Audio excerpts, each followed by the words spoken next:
Efirə fasilə vermişəm, yaradıcılığıma yox, yeni klip də hazırlamışam. Problem yaxşı mahnıdadır. Bəstəkarın təqdim etdiyi 100 mahnıdan biri belə tələbata cavab vermir. Mən də repertuarıma hər mahnını daxil etmirəm. Bu sözləri müğənni İlqar Xəyal gün ortası proqramında deyib, sənətçi efirdən uzaqlaşmasının səbəbini açıqlayıb. İlqar Xəyal bəstəkarları tənqid edərək yaxşı mahnı yazmadıqlarını bildirib. Müğənni verilişlərdəki qalmaqalların süni hazırlandığını söyləyib. Bir prodüser məni inandırdı ki, studiyanı tərk etmə, qalmaqal əvvəldən planlaşdırılır. Yəni, adam bilir ki, yarımçıq durub verilişdən gedəcək. Ona bu lazımdır. Bizim zamanımızda biznes anlayışı yox idi, sənət var idi.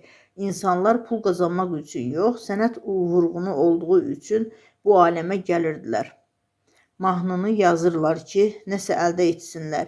Bəlkə normaldır, mən geridə qalmışam. Biz xidmət etmək üçün mahnı yazdırırdıq, konsert verirdik. Bugün show biznes olub.